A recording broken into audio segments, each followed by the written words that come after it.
किसी भी अखबार में एक क्लासिफाइड पेज आता है और क्लासिफाइड पेज पर कुछ इस तरह के विज्ञापन लिखे होते हैं जिसमें साफ साफ लिखा होता है बंगाली बाबा मेरे किया जो काटे उसे इनाम। साथ ही आगे लिखते हैं कि 3 घंटे में घर बैठे समाधान, स्पेशलिस्ट वशीकरण, मुष्टकर्णी, लव मैरिज, मनचाहा प्यार, पति पत्नी अनबन, सोतन दुश्मन से छुटकारा, गृह कलेश, कारोबार या गड़ाधन। कुछ इसी तरह का एक विज्ञापन मैंने अखबार में देखा और अखबार में देखने के बाद सीधा मैंने उससे फोन मिलाया। फोन मिलाने के बाद बस मैं ये जानना चाहता था कि आखिरकार ये व्यक्ति कैसे काम करते हैं, क्या सचमुच में इनमें पावर है या फिर वैसे ही। फोन किया, फोन उठाया, उसने कहा कि बताइए बच्चा क्या बात है, क्या समस्या है।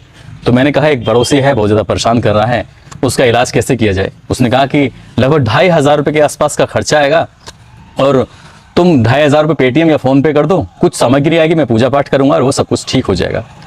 वो व्यक्ति जिसका नाम मैंने बताया था वो एक साधारण सा व्यक्ति था। तभी मैंने देश के एक जाने माने व्यक्ति का नाम लिया और मैंने कहा कि इसके लिए आप मुझे कुछ पैसे बताओ, जितने पैसे बताओगे उतने खर्च कर दूंगा, लेकिन इसको सीधा करना है, इसको ठीक करना है। और जैसे ही उसने ये नाम सुना उसने कहा कि तुम क्या मेरा बेवकूफ बना रहे हो, क्या मेरा टाइम खराब कर रहे हो। तो मैंने कहा कि एक साधारण से व्यक्ति पर तुम्हारा इलाज काम करता है, तुम्हारा काम ये जो वशीकरण है वो काम करता है, लेकिन जब एक देश के जाने माने व्यक्ति के बारे में हमने नाम लिया तो शायद तुम चुप हो गए हो, क्या बात है। इस बीच में थोड़ा गुस्सा भी हुआ, लेकिन जो उसने बार बार मैंने उसे फोन किया तो वो सही रूप में आ गया। उसने कहा कि कोई वशीकरण नहीं होता है, कुछ नहीं होता है, वो सिर्फ पैसे कमाने की एक विद्या होती है। आज की जो कहानी मैं आपको सुनाने जा रहा हूं, इस कहानी में भी कुछ ऐसे ही होता है। बेहद कम पढ़ा लिखा इंसान था, लेकिन उसने ना केवल करोड़ों रुपए कमाए बल्कि ऐसे लोगों की इच्छाएं पूरी की जो फिल्मों में जाना चाहता था, जो एयर होस्टेस बनना चाहते थे, जो आईएएस आईपीएस बनना चाहता था, साथ ही जो राजनीति के बड़े बड़े आयामों को हासिल कर चुका था। ऐसे ऐसे लोगों का वो बेवकूफ बनाता रहा और धीरे धीरे करके उसने करोड़ों रुपए इकट्ठे कर लिए थे। आज कहानी उसी इच्छाधारी बाबा की है। आदाब, नमस्कार, सत श्री अकाल, मैं उस्मान सैफी। आज की जो सच्ची घटना मैं आपको सुनाने जा रहा हूं, ये सच्ची घटना है राष्ट्रीय राजधानी क्षेत्र दिल्ली की। दरअसल दिल्ली में कॉमनवेल्थ गेम की तैयारी चल रही थी और इसी बीच में पुलिस को सूचना मिलती है कि यहाँ पर कुछ गौरव धंधा चल रहा है, सेक्स रैकेट चल रहा है। और ऐसा ना हो कि इस बीच में अगर वो सेक्स रैकेट पकड़ा जाएगा तो दिल्ली पुलिस की भी बदनामी होगी, साथ ही देश विदेश के जो खिलाड़ी यहाँ पर आएंगे उनकी भी बदनामी हो सकती है, देश की छवि खराब होगी। पुलिस ने 26 फरवरी 2010 को वहां पर छापेमारी शुरू कर दी, यानी कि साकेत में पुलिस जाती है और जो पुलिस को सही लीड दी गई थी, सही सूचना दी गई थी, वहां पर जब छापेमारी की जाती है तो वहां पर 8 लड़कियों को पकड़ा जाता है। और 8 लड़कियों में 2 एयर होस्टेस होती हैं, एक यूरोप की होती है तो एक इंडिया की थी। बाकी कॉलेज की 6 लड़कियां होती हैं जिनसे क्या मतलब धंधा कराया जा रहा था, वेश्यावृत्ति कराई जा रही थी। साथ ही पुलिस को वहां पर 6 लाल रंग की डायरियां मिलती हैं और 6 लाल रंग की डायरियों के जब पुलिस ने पन्ने पलटना शुरू किया तो उसमें 600 लड़कियों के नाम लिखे हुए थे। और वो 600 लड़कियां कोई कॉलेज जाने वाली थी तो कोई मॉडल थी, कोई एयर होस्टेस होती है तो कोई संघर्षशील टीवी पर अभिनेत्री के रूप में अपने पहचान स्थापित करने की कोशिश कर रही थी। और ये सब डायरियां लिखी हुई थी एक व्यक्ति की, और उस व्यक्ति का नाम होता है राजीव रंजन द्विवेदी, जो कि चित्रकूट के जो जिला लगता है चित्रकूट, वहां उत्तर प्रदेश का वो रहने वाला होता है। अब पुलिस क्या, मीडिया क्या, हर कोई व्यक्ति इस व्यक्ति के बारे में जानने की कोशिश कर रहा था कि आखिरकार ये व्यक्ति कौन है और इसने इतना बड़ा जो जाल बनाया हुआ है, इतना सारा इसके पास पैसा है, गाड़ियां हैं, दौलत है, करोड़ों रुपए का मालिक है, कौन है ये व्यक्ति। तब इसके बारे में पता चलता है कि साल 1988 में चित्रकूट से ये दिल्ली गया था कुछ पैसे कमाने के लिए। कदकाठी में अच्छा था, पर्सनैलिटी उसकी अच्छी थी। दिल्ली के नेहरू पैलेस पहुंचता है और वहां जाकर 5 स्टार होटल में इसको एक सुरक्षा गार्ड की नौकरी मिल जाती है। सुरक्षा गार्ड की जब नौकरी मिल रही थी तो वहां पर बड़े बड़े नेताओं का, अभिनेताओं का, फिल्मी हस्तियां हों या फिर बड़े बड़े बिजनेसमैन हों, इस तरह से 5 स्टार होटल में आना जाना होता था। वहां सुंदर सुंदर लड़कियां भी आया करती थी, एयर होस्टेस भी आया करती थी। दिन भर वो व्यक्ति जिसका नाम राजीव रंजन द्विवेदी होता है वो दिन भर उनको सैल्यूट मारा करता था। जो भी आता था सैल्यूट करता था, जाता था सैल्यूट करता था। धीरे धीरे वक्त आगे बढ़ने लगता है और उनके सूट बूट, उनके पहनावा देखने के बाद वो सुरक्षा गार्ड, उसके मन में ख्याल आता है कि यार काश मेरे पास भी इतना सारा पैसा होता, काश मैं भी इतना अमीर व्यक्ति होता, काश मैं भी इनकी जैसा 5 स्टार होटल में आता, अपने दोस्तों के साथ, अपने परिवार मिलने वालों के साथ आता तो कितना अच्छा होता। उसने बैठे बैठे ही ये सपना देखा और सपना देखना जैसे ही शुरू किया था उसके बाद फिर उसका लगा कि अब यहां से नौकरी छोड़ देनी चाहिए। यानी कि 5 स्टार होटल में जो सुरक्षा गार्ड की वो नौकरी कर रहा था, सिक्योरिटी गार्ड की, तो उसने उस नौकरी को छोड़ने का फैसला कर लिया और यहां से दिल्ली से यानी कि सीधा उत्तर प्रदेश के आगरा में पहुंचता है। और यहां भी जब उसे कोई ठिकाना नहीं मिलता तो यहां भी वो एक होटल के अंदर रहकर ऐसे ही सुरक्षा गार्ड का काम करने लगता है। लेकिन उसके मन में जो इच्छाएं थी वो बहुत बड़ी बड़ी थी, प्रबल इच्छाएं थी। और सुरक्षा गार्ड की नौकरी 5-7 हजार की नौकरी से आदमी कहां तक पहुंच सकता है सहज ही अंदाजा लगाया जा सकता है। लेकिन उसने हिम्मत नहीं हारी और हिम्मत जब नहीं हारता है तो वो आगरा में कुछ साल रहने के बाद वापस दिल्ली आ जाता है और दिल्ली में आने के बाद नया ठिकाना ढूंढता है। वो लाजपत नगर एक जगह थी, लाजपत नगर में एक मसाज पार्लर खोलता है और वहां पर कुछ लड़कियां भी आया करती थी, वहां का वो मैनेजर बन के रहता है। यहीं से अपना शुरू किया उसने सेक्स का धंधा। अब उसमें लड़कियां आती थी वो जो अपनी मसाज कराने के लिए, करवाने के लिए, तो वहीं से उसने ऐसे कुछ जाल बनाने शुरू कर दिए जिससे क्या लोगों को जरूरत होती थी तो वो लड़कियां सप्लाई कर दिया करता था। धीरे धीरे वक्त आगे बढ़ रहा था और कहते हैं कि जब वक्त आगे बढ़ रहा था तो उसके पास पैसे भी आने लगते हैं, वो कुछ अपने घर भी से खरीदने लगता है, जमीन भी खरीदने लगता है, पैसे बढ़ रहे थे, बड़े बड़े लोगों के संपर्क में भी आना शुरू हो जाता है।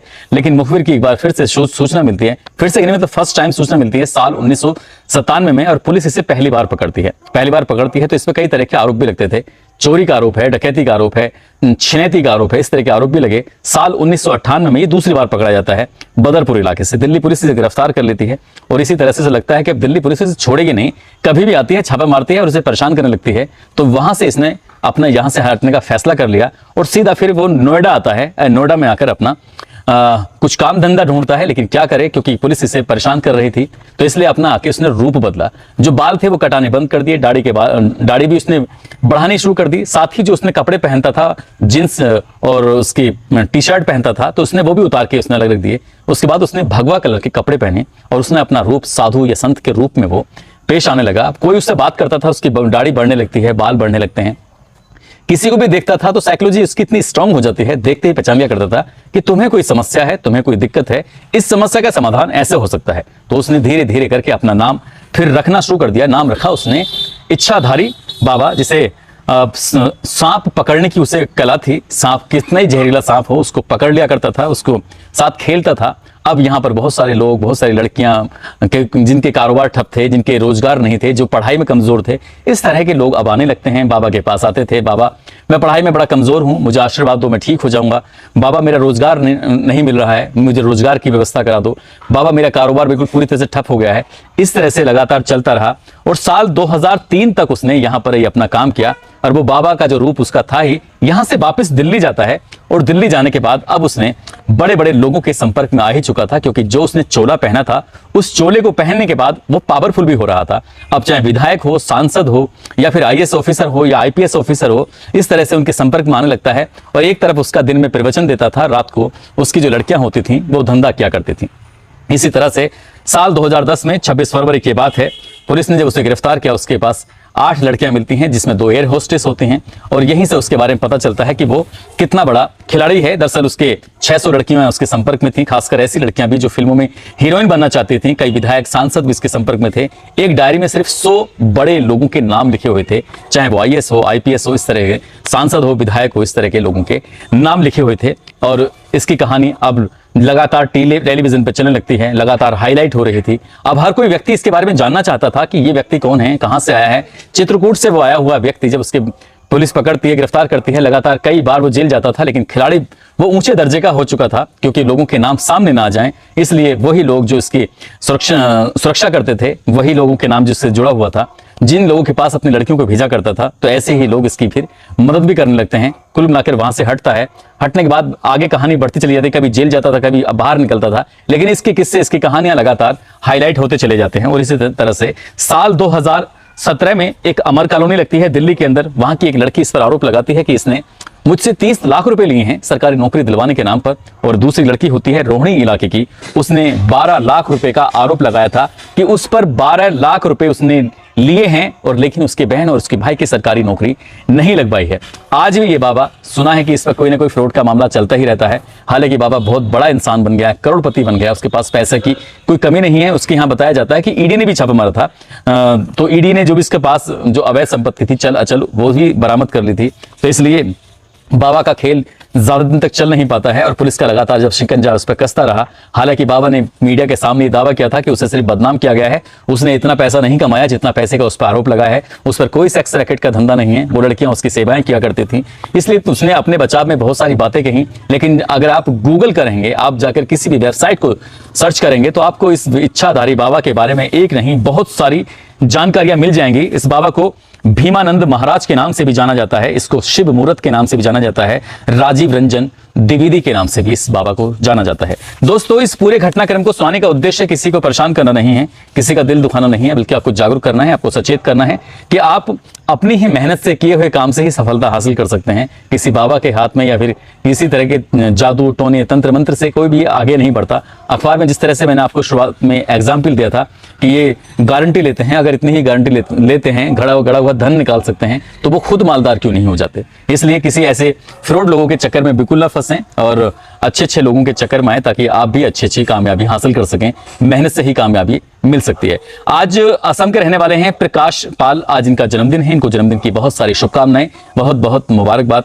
साथ ही कुछ लोगों ने नाम लेने की अपील की थी, जिसमें संजय साहनी है, विनोद कुमार है, पिंटू साहनी है, सुरेश गुज्जर हैं, गोपाल सिंह, इंद्र झा, गिरधारी यादव, स्मिता, अभय सिंह, मुबारक खान, आलिया मंजर, हैदर अली, इन लोगों ने नाम लेने की अपील की थी। आप सब लोग अपना ख्याल रखें, सुरक्षित रहें। जय हिंद, जय भारत।